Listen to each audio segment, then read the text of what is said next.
beautiful people, and welcome to another video. So for this week's topic, I want to talk with you about, is it possible that your chronic illness or your chronic condition could be causing an issue with yeast infections? And if so, how can you prevent these yeast infections from happening and becoming an issue for you?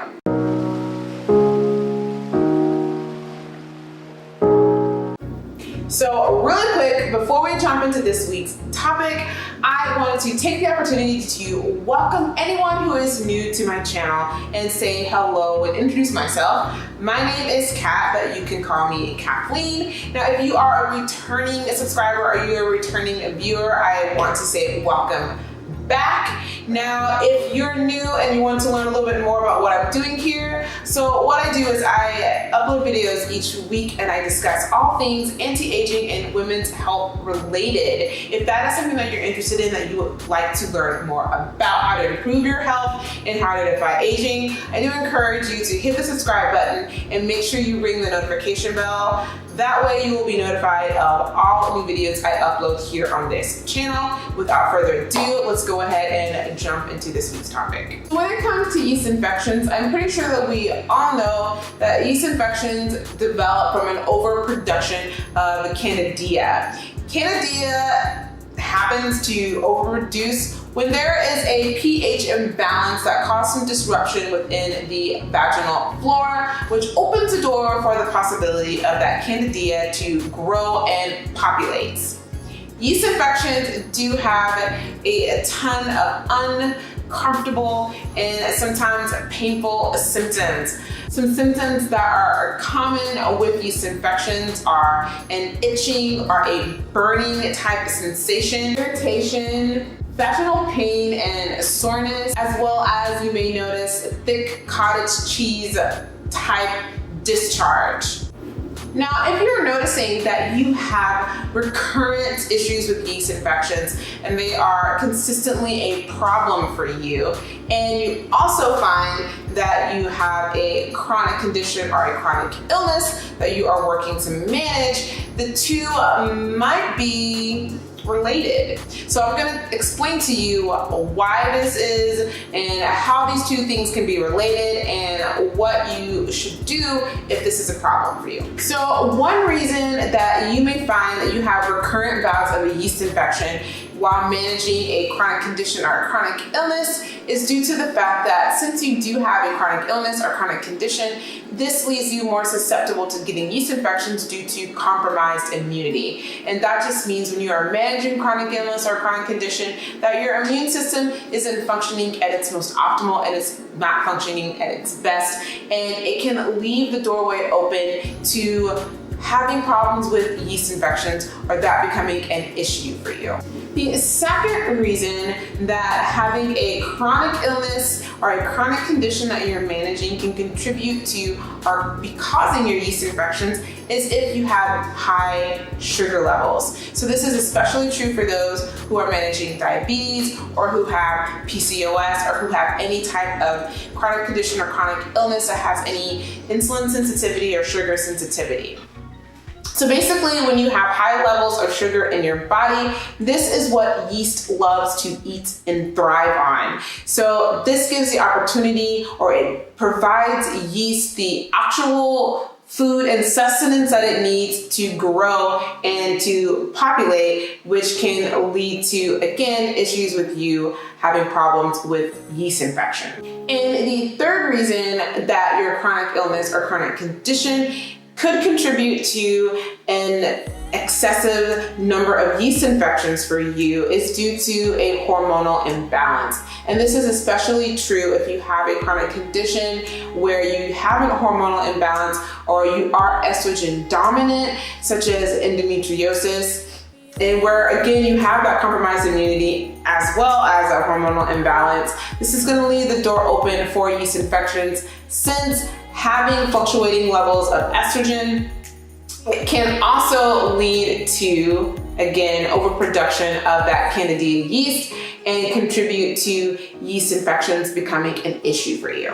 So let's talk about what you should do so that you can decrease yeast infections and prevent yourself from dealing with an excessive number of yeast infections. The first thing is to know your risk factor. There are a few chronic conditions or chronic illnesses that will leave you extra sensitive or that will leave you in a position to be more predisposed to contracting or dealing with yeast infections on a more recurrent basis. Having a chronic condition such as diabetes, PCOS, or endometriosis is definitely going to leave you more susceptible to having issues with a yeast infection. If you have an autoimmune disorder such as lupus or Hashimoto's, the issues with compromised immunity may also leave you extra sensitive to developing yeast infections.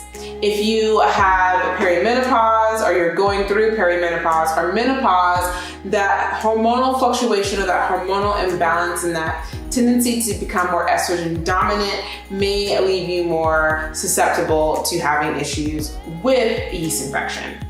Now, when it comes to preventing yeast infections from becoming an issue for you, there are a few things that you can do. The first thing that I would recommend is to make sure that you are properly managing your chronic illness or chronic condition and that you have it under control. So what that means is the more that you are following what your doctor is recommending for you, or taking medication, or doing things, or making modifications that have been recommended for you to take, and working towards reaching and achieving what your level of balance looks like with your unique chronic illness or chronic condition, the less that's going to leave you more susceptible to having issues with yeast infections. The next thing you are going to want to do is you're going to want to make dietary changes that's going to help your body to ward off or prevent yeast infections from becoming an issue for you. The things that you can do, such as eating and consuming more probiotic-rich foods in the form of apple cider vinegar, kombucha, kimchi, sauerkraut, eating yogurt with live cultures. These probiotic-rich foods are going to help to boost and increase your immunity, and they are also going to help to flood your guts as well as your vaginal flora with healthy bacteria. And so the more healthy bacteria you have, the more that bacteria is going to fight off and ward off an overproduction of that candida and protect you from that so that you're not experiencing recurring bouts of yeast infection. It's also important to make sure that you get enough fiber. So fiber is not only important for helping to promote bowel regularity and helping to lower and decrease cholesterol, it's also important because it can help to balance out insulin and prevent unnecessary blood sugar spikes, and it is also helpful in helping to balance hormones naturally. Both of these things, again, having elevated blood sugar and having estrogen dominance or having hormonal imbalances, can contribute to yeast infections. So making sure that you're eating fiber can actually help to counteract that.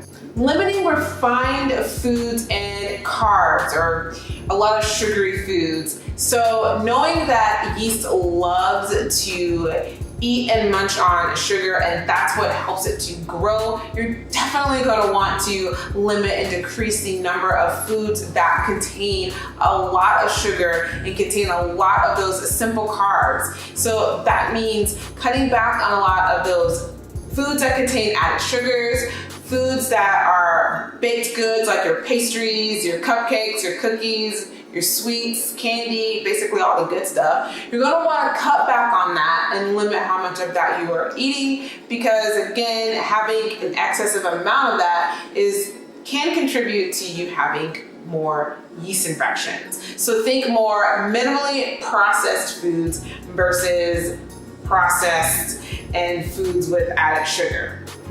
It's also important that while you are limiting a lot of these processed foods and you're making sure that you're getting enough fiber and you're eating probiotic-rich foods, that you're actively working to protect that gut microbiome. So your gut microbiome is so essential and it's so important when it comes to your immunity and your overall health. So making sure that you're doing all that you can to achieve balance or restore balance within your gut, whether that is through making sure you're consuming foods such as bone broth, or you're taking a collagen powder, maybe even supplementing with glutamine, whatever the case may be, finding ways, foods, supplements that's really designed to help to rebuild that gut and help to work on increasing your overall immunity. And the last thing that you want to do is you want to make sure that you're implementing lifestyle changes. Now, these lifestyle changes are all going to pretty much focus on you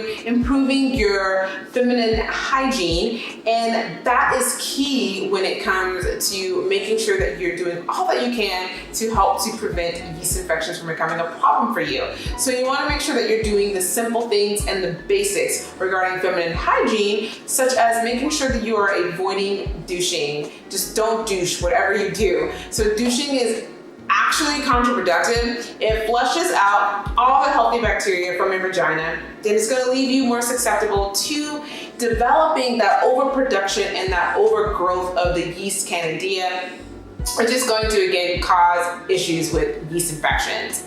You also want to make sure that you are avoiding using scented feminine care products in the form of scented tampons, scented panty liners, and scented pads, as well as fragrance body washes and fragrance feminine sprays. Not only do these products dry you out, they also contribute to imbalances with your vaginal pH, and they disrupt the healthy vaginal flora, which can again lead to an overproduction of candida, which is going to cause yeast infection. You also want to make sure that you change out of wet, damp clothing. That could mean when you have been swimming around all day, making sure that you are changing out of that wet, damp bathing suit. And also, if you are a person that is all in your fitness and you're exercising hardcore, you definitely want to make sure that you're changing out of your wet, damp exercise clothing as well. You also want to transition to more breathable cotton underwear that is great for helping to absorb, take away that moisture from your body so that it's not staying stagnant in that area, and providing a nice, warm, and damp environment for yeast to grow. Instead, it's going to not do that. It's going to help protect you from growing yeast, which is going to lead to, again, a yeast infection. That is all for this week's video. I hope that you found this helpful and informative. If you did, do me a huge favor and give me a thumbs up. That would help me out so much. Also, make sure that you subscribe on your way out and you ring that notification bell. That way you do not miss any of the videos that I upload here on my channel. And until next time, here is to redefining health and staying forever young. Bye.